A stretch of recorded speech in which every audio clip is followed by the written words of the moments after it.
Hi everyone, had a few people asking about different recovery methods after a hard session of BJJ or MMA or whatever. I just want to start this video by declaring I'm not a scientist, I'm not a nutritionist. This is just stuff that I've kind of picked up from people that are much smarter than me in these fields. The number one recovery method after any sort of physical exercise is a good night's sleep.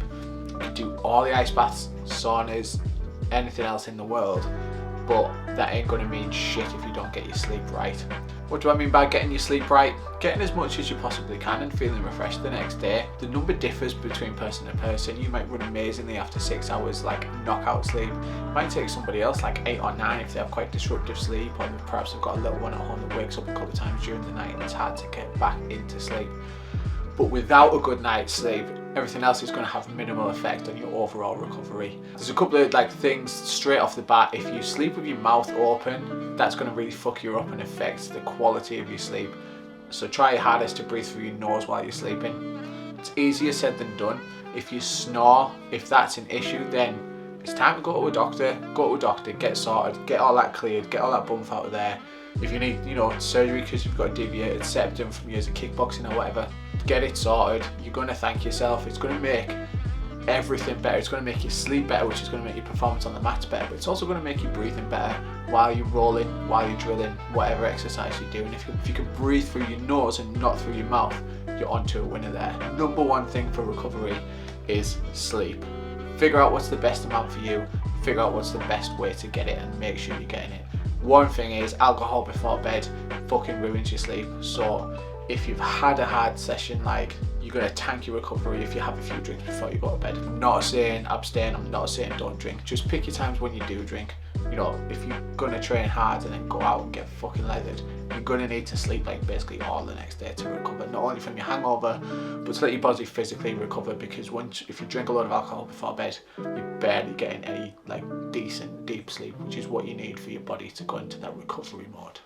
My number two top tip for recovery, and again this is kind of what works for me, is some sort of stretching or yoga workout. It doesn't have to be a workout, that is a loaded word that makes you think it's going to be even harder than the training session, but looking after your body after a hard training session.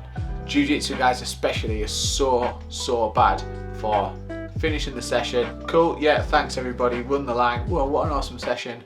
Jump in the showers, get in the car, go home, sit on the couch, put Netflix on.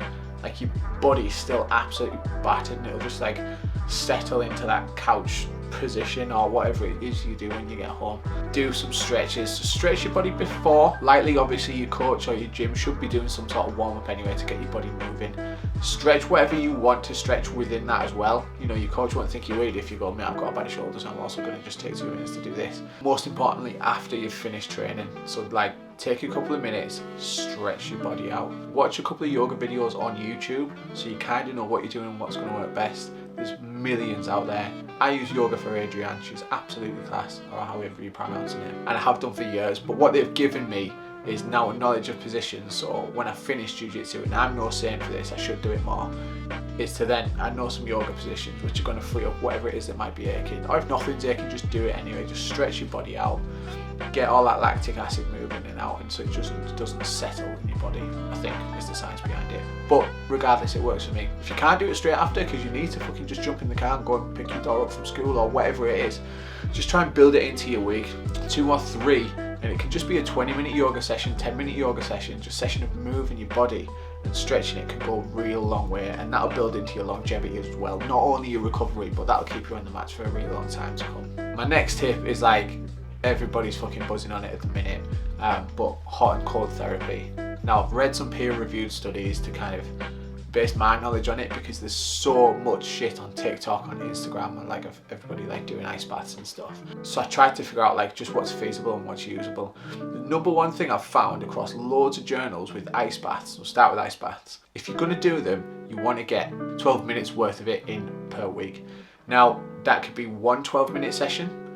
That could, just in the fucking North Sea or whatever, just go wild swimming, or if you like surfing and you don't want to wear a wetsuit because you're a psychopath, then yeah, one 12-minute session will kind of get all of the stuff in there for you. It could be 2 6-minute sessions, it could be 3 4-minute sessions, you see where I'm going with that. But if you can get your 12 minutes in a week of ice bath therapy, then that'll work for you. Ice bath makes people think, oh, it has to be fucking 2 degrees or whatever. It's not the case, as long as it's under about 15 degrees, which sounds quite warm, but it's not once you get into it, especially in these temperatures. And if you've got one of those kind of home Lumipod ice baths outside, then at the minute it'll be colder than 15 degrees anyway, but try and keep it under 15 degrees, which is a manageable temperature, and you're onto a winner if you get over that 12 minutes per week. Break it down however works for you. Obviously that's just recovery and physiological benefits. People talk about the psychological benefits of getting in every day and it fucking wakes them up and then they're happy to crack on with the day and blah blah blah blah and all those psychological things. Awesome, if that works for you, wicked, but you don't have to be Joe Rogan, you don't have to do it at 2 degrees every single morning. Discipline equals freedom. Do what you want, as long as you get your 12 minutes in, work it around your lifestyle. If you're going to go down that ice bath route, it could literally just be a cold bath at home, stick a thermometer in it. You know, you don't need these bougie $3,000 like pods or whatever. Figure out what works best for you. It's possible. If you live near a lake or the sea, just make every Sunday go for a wild swim or something. Get your 12 minutes in, get the fuck out. One thing on that, just a massive disclaimer, is be careful of hypothermia. Obviously, if you're doing 12 minutes in a lake or the sea in the winter, yeah, just please be careful out there. I'm not a scientist, I'm not a doctor. Don't hold me accountable for you getting hypothermia. But one thing I have been told, and that kind of makes sense, is that if you're in that water, if you're outside in the cold, and you've gotten past the initial shock, you're happy to be in it, because that's usually what happens after the first couple of minutes. You're pretty chill and you feel okay and you kind of get used to it. If you then start shivering, that's hypothermia kicking in, so you need to get the fuck out of there before the shivering gets too bad, because you can quite easily feel quite content in there and start shivering again. You think, oh no, I'm okay. All of a sudden your lips are going blue and fucking someone's pushing on your chest because you're having a heart attack or whatever. Please be careful, but yeah, get your 12 minutes a week. Going on hot therapy, and I'm going to speak about saunas specifically because that's what I've done or I do, and that's what I've read about. Basically, a decent sauna session, if you are going to go in the sauna, try and make it over that 12-minute mark. For some reason it's 12 minutes again, but in a wanna. If you go in for 3 minutes, then jump in your ice bath, and then go back in for 3 minutes, then jump in your ice bath, you're probably not going to get the full benefits of the sauna. Again, this is peer-reviewed studies. This is stuff that has been written and tested by people much smarter than me, not just some fucking ripped dude on TikTok. But try and get over the 12-minute mark in the sauna. If, again, that's healthy for you and safe enough for you to do. If you don't feel dizzy, if you don't feel like you're going to pass out, get past that 12-minute mark, because that's when all those magical benefits of the sauna and your body recovering and repairing itself and all your telomeres can start growing and all that weird longevity stuff. So try and get in for over 12 minutes in your hot therapy, whatever that is. All of that's like in fashion and in vogue. I like to, obviously, I try my hardest to get a good night's sleep. I need to do that thing that I'm talking about kind of clearing my nose. You've been in the videos, I'm a little bit nasal. Sometimes I'm a mouth breather, sometimes I sleep with my mouth open and I feel like shit the next day. My wife hates it too. I need to get that sorted and I'm going to get it sorted. Yoga, I've done some form of stretching kind of diligently, just whatever works best for me. Sometimes it's hard to fit it in, but I need to be better at doing it straight after Jiu Jitsu.